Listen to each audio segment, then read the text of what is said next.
we've all sort of known each other professionally. If you sort of look at the way we approach our research, I think each of us share this sort of interest of seeing the neuroscience of touch at various levels along how it functions. And we realize that we, like, at least for you and I, like, I don't think you and I have ever been at a conference together, Dan, so. Yeah, that's right. I think in general, this meeting has brought together a lot of different people that, traffic in slightly different but overlapping circles. And, we've got people working on non-human primates, sort of as the title of the meeting suggests, really going directly for perception and, doing sort of quantitative psychophysics and primates all the way down to people doing such things in mice, as well as really trying to understand the peripheral basis and development and the molecules underlying touch and pain and itch. And it's been very exciting. Yeah, what's different, I think, is that often there's one group, there's an itch meeting, and there's a pain meeting, and there's a touch meeting. And this is a totally different way of doing it, where all of those are brought together, and we're instead thinking of it as how do you detect these sensations? What's the first stage of processing, and how is this represented in the brain? So that was our different take on how we wanted to bring this meeting together. Yeah, if you think about, this is true for neuroscience in general, but these are all integrated systems, right? And so, particularly for our field, to try to it's sort of artificial to pick them apart. I know you obviously know the difference between a touch and an itch, but when you think about the neural systems that are involved, they're highly interconnected. They relate to each other, right? We scratch and itch, right? That's two different types of somatosensation sort of combining. And we just wanted to figure out if we can get a group of people together who normally don't talk, start having these conversations, right? I think it's particularly, if you think about molecular neuroscientists or molecular biologists where they care about like a single protein or a single residue on a single protein and how it functions, and you have people who are interested in what single neurons in the cortex are doing. And how do we get those two people to talk together? Because, true understanding, a true model of how these systems works is going to require somehow bridging these, what seem to be really huge divides about people who care about essentially the same thing. Talking with a number of people, I've heard the comment that, I'm learning so much because I really, this is an area that is fresh to me, even though they all do work in somatosensation. So, this is certainly true for me. Yeah, one of the things I think is coming through in the meeting is the importance of understanding all the different cell types, and we don't yet understand which cells are involved in modulation of which aspects of somatosensation. So we all need to come together and think about the cell types and really define what they are before we use those cell types in manipulative experiments to study either pain or itch or touch. So we're halfway through. So, basically the people who work in the cortex, they're the ones who are in the learning phase. So like they've been sitting through, we start out at the molecules in the periphery, we've been crawling our way in. And so we're about halfway through. I think we made it to the brainstem, a little bit into the amygdala. So we got to get a little higher up tomorrow.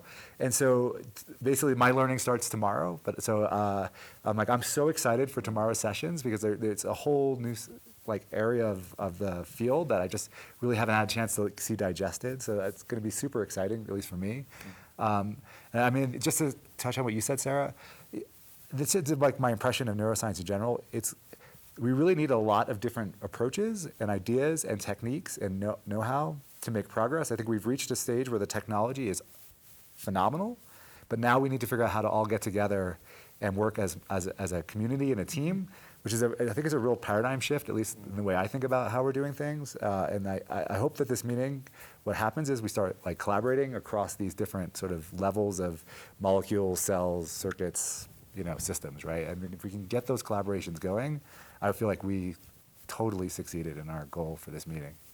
One aspect of this is just having genetic access to some of the relevant cell types. And yesterday, we heard from David Genty in his presentation about how in a Meissner corpuscle, a certain type of mechanoreceptor present in our fingertips, how that's got some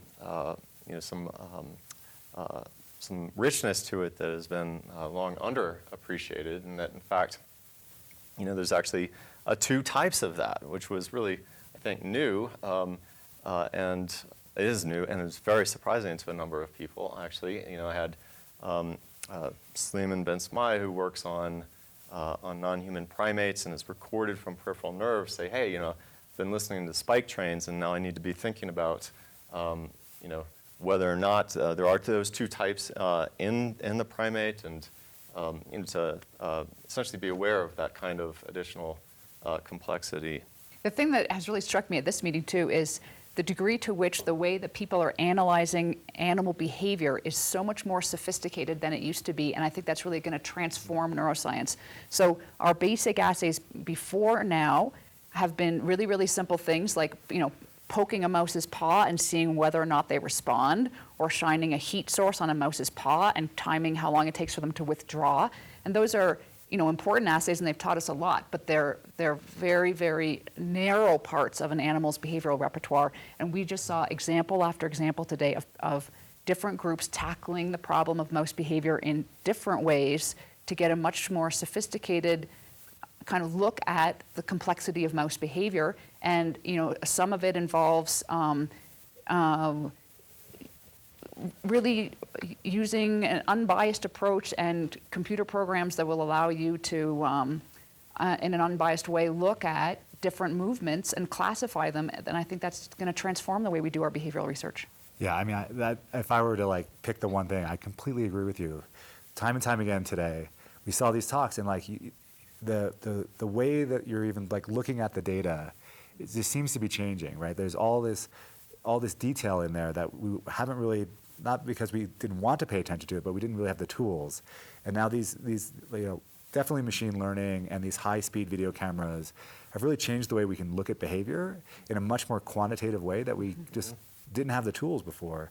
And I mean, again, talking about this transforming field, what at least was coming to me was that these data sets, right, that whether it's the single-cell sequencing data sets that we saw presented, the behavioral data sets that we just talked about, or some of the imaging data that we saw today, I mean, this is a completely different way of, the volume of information that we need to synthesize. And, what we're going to see next, I think, is all those levels of data now being combined. Can we get the cell type information, the physiological information, the behavior at that level of content all brought together? And I mean, the tools are just really exploding. And I think there's going to be a real need for a lot more data scientists to come into our field. I hope maybe anyone who's listening to this who's not in our field and you're a data scientist, come to Somatosensation, because I think it's a really perfect area for people who are interested in how large data sets at different levels are combining to help us solve I think a really fundamental, this is one of our most fundamental, most intimate senses, like touch, right? I mean, the word itself evokes intimacy, right? Mm-hmm.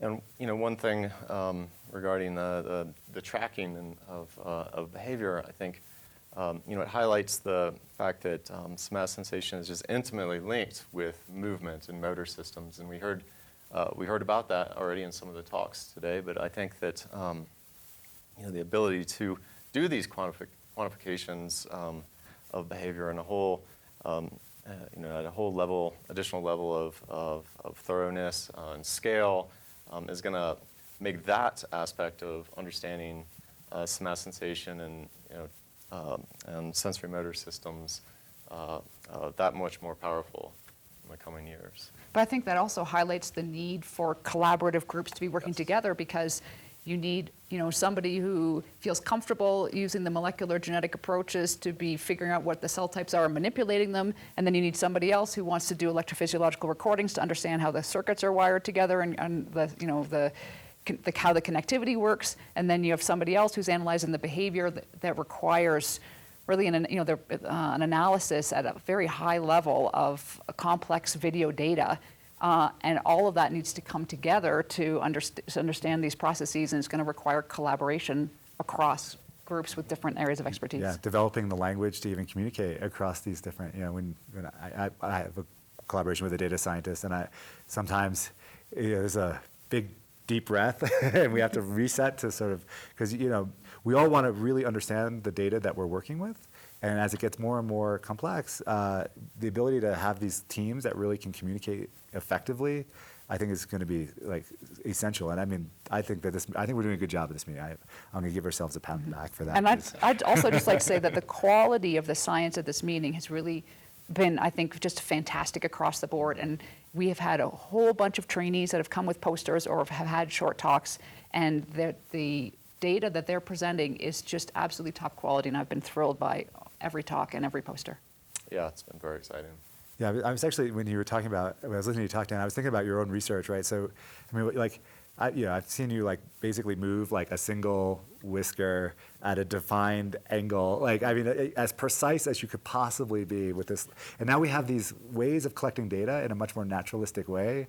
You can imagine now, an animal using its whiskers in a really like naturalistic environment, and all of those sophisticated approaches that you relied on having controls over all your variables, or suddenly those barriers are starting to be removed for you. Yeah. It must be super, I mean, particularly for like the stuff I've seen you present before. Yeah, that's right. That with modern sort of methods for videographic analysis, now we can, go and really zoom in and ask how, individual mechanoreceptors are responding to, forces on the scale of tens of micronewtons, when animals are in charge of making the movements themselves, and and then we can combine that with molecular genetic tools for trying to sort out which types of those mechanoreceptors are which, and none of this would have been possible just a few years ago before the arrival of these methods for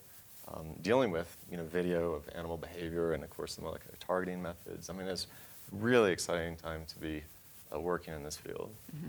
And the other area that I've seen a tremendous growth in the last 5 years, I say, that is nicely represented at this meeting is the idea that the way that we're perceiving our external world in terms of how painful is it, how unpleasant is it, really depends on the context around us and how much stress we're feeling, and whether or not there's other things going on in our lives. And that aspect of it, which is so critical for people who are suffering from something like chronic pain, the other things in their lives has such a big impact on what that pain experience is like. And I think we're finally starting to be able to tease those circuits apart in the mouse in a way that's going to give us a much greater understanding of, the chronic pain situation and how we can be perturbing those circuits to relieve chronic pain.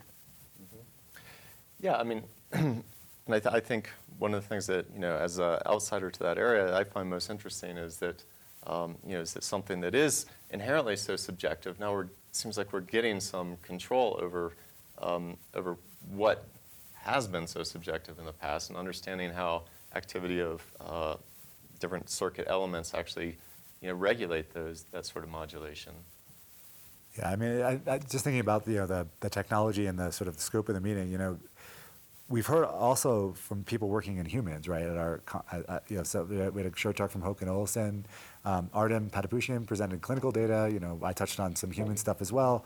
And so there's always this idea about how well do our research in animals reflect our experiences as humans, right? And having a conference where some more of these clinical focused or human researchers, I think what we're trying to see is where we can draw those parallels and how we can actually get really, I think, good indications that we can access these things by going in both directions, from an animal model up to a human, but also observations of humans, and reflecting on our own experiences and how we approach our behavioral experiments and our neuroscience experiments. And I definitely see that as a theme also that seems to be coming up in the meeting time and time again in the talk. So That's right.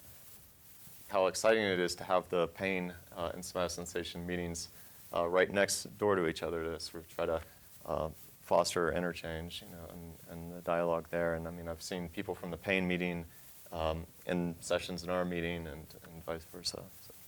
Yeah, and the idea is that our meeting is really much more focused on the basic underlying circuitry, and our sister meeting is really focused on developing the therapeutic aspect of it to treat pain, but the more communication there can be between those and learning between those, the better for both from us learning about why the situation of chronic pain, and for them learning about the basic circuitry. The communication between those two aspects of the fields, I think, is really important, and something that we're fostering in this meeting. yeah, I mean, certainly, I'm a huge proponent of curiosity-based research, and I think the fundamental, just the real inherent value of understanding a system that is so integral to us being our daily lives.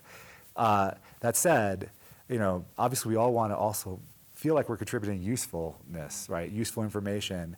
And where I feel I think can make a huge impact is on people studying chronic pain. People really focus on therapeutic development because the neural circuits that we study are the baseline processes, and that either get dysregulated or maladapted. We don't really know quite the details yet, but I think what we'll be able to provide, hopefully, is the substrate, right? The circuit substrate, the sort of the framework to sort of, my dream, right, is that our basic science provides the neural signatures, so the biosignature that can be interrogated. So when it gets dysregulated, you can see that neural signature get dysregulated.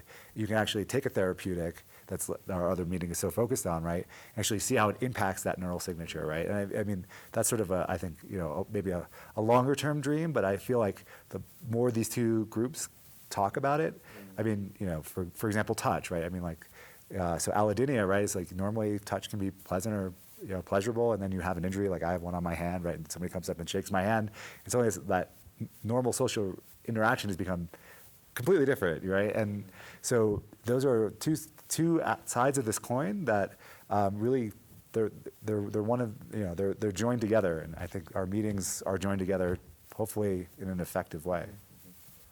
Yeah, I mean, one thing that I was been very impressed with your work is I've sort of thought of you as a really focused on the basic mechanisms, and then you've gone and done interesting work with GETSO2 deficiencies in humans, and I think it's an interesting case study in a research program, and I wonder whether meetings like this can people can get inspired by such things, and whether this can sort of facilitate those sort of I don't know, opportunities, I guess. Yeah, I mean, a little off topic, but I've often thought about, basically my situation was serendipity in many aspects of just being, in a place where there was a fantastic clinical scientist and we realized we had this strong interest in common.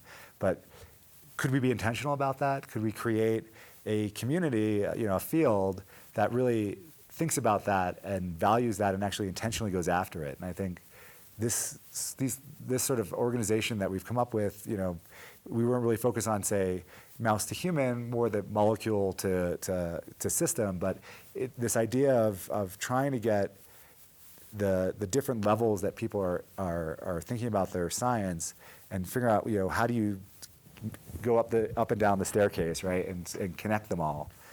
So hopefully there'll be something that comes out of it, but. Yeah, and for each, our meeting is focused on the basic somatosensations, particularly pain, itch, and touch. And then, the sister meeting, really, for each of those modalities, there's chronic pain, chronic itch, and really the major problem for a lot of people who are in chronic pain is that touch, which normally, is a pleasant experience, is painful, and that's called allodynia. That's when touch becomes pain. So for each of the basic somatosensory modalities that we want to understand the basic circuitry, there's also the pathological state that really is a major clinical problem for humans that in the big picture is what we're trying to address. Yeah, I mean, we didn't even touch upon, obviously we're partnered with pain, but you can think about other things like autism, right, other sensory processing disorders that, we haven't particularly focused on in this meeting per se, but obviously we're studying those basic processes as well, and I think that basic information is going to be super useful for people interested in, why, way you perceive touch could be really different depending on, who you are and sort of how your brain is processing that information. That's right. And in another respect in which touch is critically important in a public health context is with respect to neural prostheses. So, upper limb amputees, there are a number of prosthetic devices available that just have not been, I think it's fair to say, successful. And it's recognized now that one of the major problems with that is getting the sensory feedback correct, because touch and movement are so intimately linked. If aside from sort of controlling robotic hands, if you don't have sensory input that feels natural, it's just not it's not going to be good enough. And understanding what really what are the neural signals normally evoked with manual touch, and understand how to get those into the nervous system in a sort of brain-machine interface context, I think is a very important frontier. And in tomorrow's sessions, we're going to hear a little bit about sensory coding in the hand, and I think should get people thinking about that issue.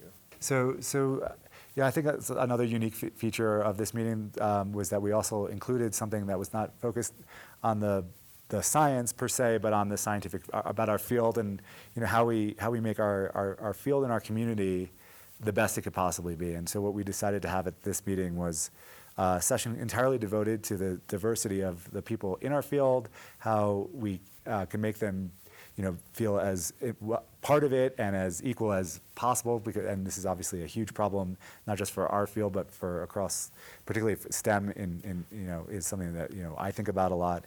And I'd had a friend who'd come back from another conference, and they'd had a meeting like this, and they were just talking about how incredibly useful and just community building it was. Mm-hmm. And so we started chatting about it, and we thought this would be a really great opportunity to sort of try something out for us. I know that it's for me, it was a completely new experience. I don't know how you guys felt about it, but. I thought it was great, though. I mean, there was a huge participation from the group that, the vast majority of the people were there, and people were just having an open and honest dialogue about, what are the challenges, what helps, what can be done to, reduce the obstacles. Just having an opportunity for people to express how they feel about it and, share experiences and learn from one another. I think everybody came away from that feeling like it was a valuable exchange. Yeah, absolutely. I think one of the themes that that was throughout the discussion today was that although there's been a lot of emphasis on recruitment, on how to bring people from diverse backgrounds into scientific careers, that perhaps there hasn't been enough focus on retention and making it possible for people from diverse backgrounds to actually succeed in the scientific world and what can be done there, and I found that really quite useful, that discussion. And also discussion about the critical importance of mentoring, which scientists, we all know how important mentoring is, but I think in the context of mentoring across different life experiences, right, there's really a lot that needs to be discussed there that came up today. Mm-hmm. Yeah, I mean, definitely my takeaway was, I felt everyone in that room, we all have really good intentions. I think everyone is really waking up to recognize just how big the problem is and the magnitude of it. And I think the key that, at least I walked into that room today with was, for all my good intentions, is my complacency just part of the problem? And how can I be proactive? What steps could I take? And there was a lot of really interesting conversation around just little things that everyone could do, irrespective of where you are, in your training level or, your career. And to me, it was it was really valuable just to be, sitting in the room and having that conversation going on. And one of the things that, I don't appreciate, because look at me, I'm a white guy, right? And so the fact that there might be people who I don't even recognize as feeling isolated or lonely or not included, it just, because it's that inclusion is a privilege that I don't even know I have. And it was really eye-opening to listen to sort of some of the stories of the panels who generously, got up and sort of shared some of this stuff with you, and you start to realize that just understanding that understanding alone, I think, allows me now when I interact with people to be mindful that, maybe they're not, maybe my sense of humor is they don't even know that I'm joking, and so, I think that's a really, that's a little thing that, you just, this awareness that, everyone's coming at this from a different background, and, I think at least personally, I feel like I've made a lot of assumptions about, a shared background, which is probably not true. And there's little things that I can do personally just to address that, right? That's just one little thing, right? That sort of I was thinking about while I was sitting there. And one of the ideas that came out, at a programmatic level of changes we could make that, hadn't occurred to me before, but was when it comes to economic diversity, right? There are a whole bunch of graduate students that come in and they just buy their own computers and they have enough resources to personal resources to be successful. But if you come to graduate school and you can't afford that computer, that really sets you back. And so having, an institutional program that makes it possible for you to get your own computer if you, can't just easily buy one is something that could easily be done. It wouldn't cost very much money. It never occurred to me to do before, but we could easily implement that. That's, little changes like that we can easily do.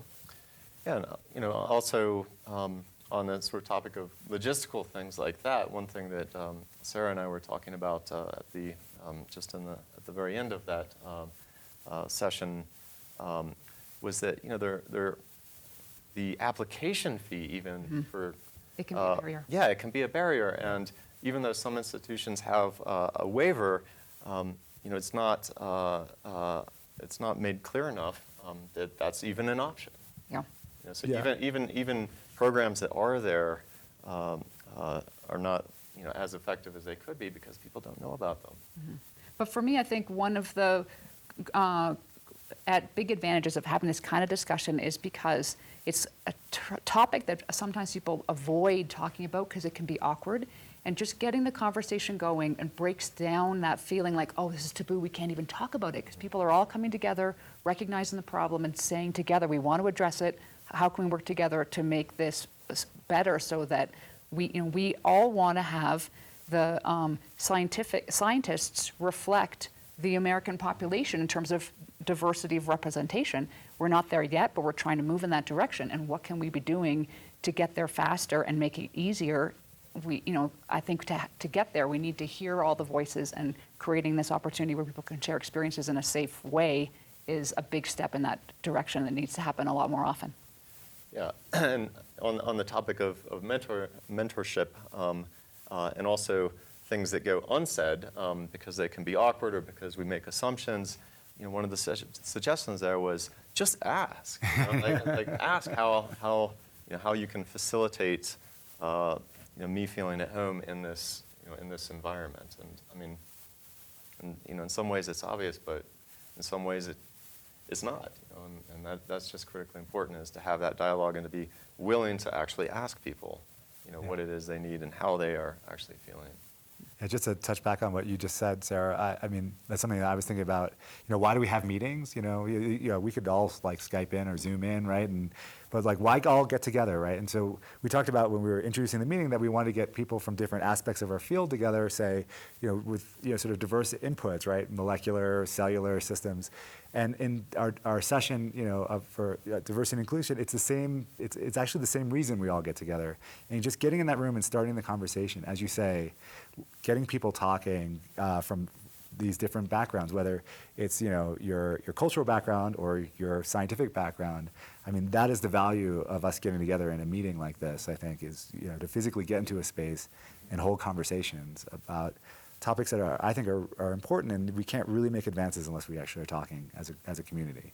This has been a real pleasure to organize. I mean, it's also given us a chance to get together and talk more often, and it's just Keystone made it very easy, I think, on all of us to get this meeting off and functioning and succeeding. But it's just been a real joy to have the opportunity, I think, to call upon our colleagues and be able to bring them all together like this. I don't know how you feel about it, but I'm so glad that we did this. Yeah, the first 2 days of the meeting, I think, have been fabulous so far, and I'm just really looking forward to tomorrow, too. Overall, the meeting, I think it's been a great experience for everybody. Mm-hmm.